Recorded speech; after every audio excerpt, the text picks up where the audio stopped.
I think certain art speaks to people differently, you know? Everyone has an artist that's gonna really move them.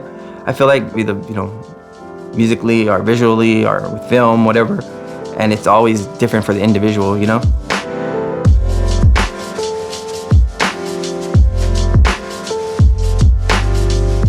I'm I guess a mutt or a half-breed. You know, my mom is German, my dad's Mexican. So I have influences from, you know, I guess you could say both those cultures, and you know, also they're American, so American culture. And so, you know, these are things like sometimes you'll see a character in these paintings that you'll recognize, and that's a character like from another artist that I admire, or well, all from other artists that I admire, but also from, you know, cartoons, things you grew up with, you know. Growing up in LA, you know, I was raised on a television, you know, raised by TV, and then, you know, the movies and just our culture, MTV culture. We never really had art in the house, but we had like records. My dad had a really cool record collection. And I remember one record that really impacted me was Santana. Yeah. And it was like a lion, but within this lion, you see different things like faces, hidden faces. And it really like tripped me out. I was like staring at that thing constantly. We didn't really have much art on the walls, but we had those records, and I was like, whoa, these are cool.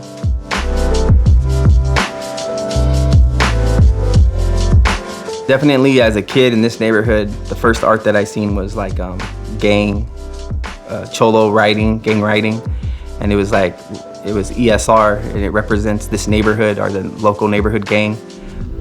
Look at all these guys parked. They left me nowhere to park. So this is like the border between El Sereno and South Pasadena. And you know, over here you notice the phone lines and all the cars, and it's much more lively. They actually had it walled off, like you would have to drive all the way around El Sereno to go to South Pasadena, but they tore down a lot of the other border walls. They have removed those since then, but this one has stayed, and it's like a little park now. Now we're on the other side of the neighborhood, and this is South Pasadena. And as you can see, there's no phone lines. The streets are wider. There's hardly any cars on the street. No sign of life. It's just it's a crazy, you know, duality between these two neighborhoods, that how they exist like this. And you know, it's something that affected me growing up as a kid, and I'm sure it's part of my artwork. My mom, she was very creative. She always did paintings and stuff. She did like murals for the church. Like, so right here, as a kid, me and my friends would draw like right here on this ground. We'd have like drawing contests, who can draw the most strangest car, you know, rocket cars or whatever. So, you know, just as a kid drawing. So I was like trying to copy my mom, I guess. My dad was like not around, and he has talent too, like drawing and stuff. So drew a lot, always drew as a kid, always just did drawings. And then when I met this one girl, I was dating her for a while, she saw my drawings and she's like, you have some talent, you should go to art school. And I was like, I never dreamt or thought about going to art school, but she kind of convinced me to go to art school in San Francisco. And at that time, there was a lot of graffiti. It was the late 90s. I got familiar with the work of like Barry McGee, these taggers, and these artists. I would see them on the streets, and then I would also go to museum shows, and I saw Barry McGee's work in there. And it was interesting to see it like, oh, he exists on the street, and he's in this scene too, you know, like making money from his art. Seeing that and seeing those San Francisco street writers in the late 90s, that I was like, I want to do that too, you know. So I started writing my name Albert, and then people were like, that's whack, like don't write your name, you know. So then I wanted a positive word, but a word that could also have like double meaning. And they go, you know, make it short, dude, so you don't get caught, you know, when you're writing it. And so I picked a 4-letter word. I picked the word give, because it could mean like, you know, give all you have, which is positive, but it could also mean like you give up, like you should give up or never give up, you know. So it has different, you know, those kind of meanings to me, and I just like the word, so that's how I chose give. At that time, San Francisco just started to get real expensive, you know, and cost of living and stuff, so I couldn't really afford it. So I was like, damn, I'm struggling here. Even though I'm having art shows and everything, it's like I'm still struggling. So I was kind of like forced to come to LA, and I felt like I had to start all over, because like no one knew my art down here. I didn't have any connections. I didn't even know where a place to show my art was down here. So I had a suitcase that I just would fill it up with drawings, go to the street, open them up, put them out, and just sell them. People were buying my work, and it wasn't, you know, I wasn't getting in a new car or anything, but I was able to buy food and pay electricity bill. When I moved back down here, the house was empty. I didn't know anybody. I was like, how can I meet people another way too, besides just going on the streets and showing people my artwork?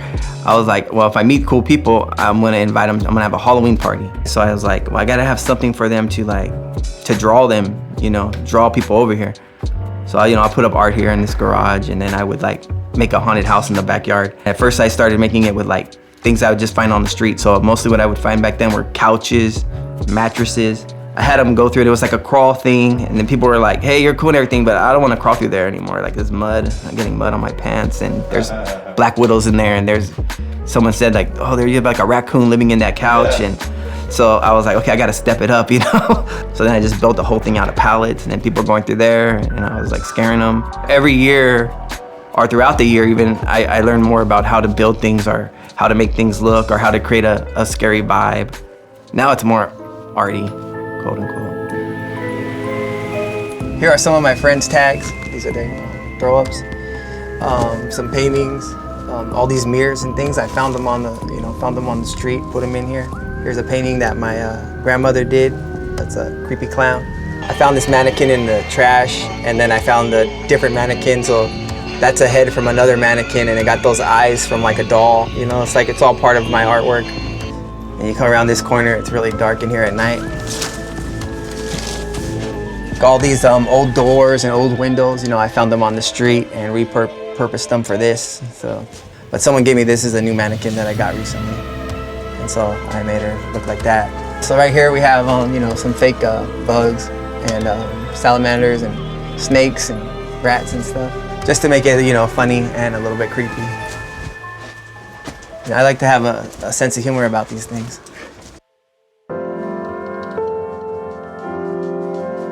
I mean, I think that art's just gonna keep getting better, and artists are just gonna keep getting better, you know? You know, if my art is worth archiving in the future, I wanna make it as hard as possible for those people.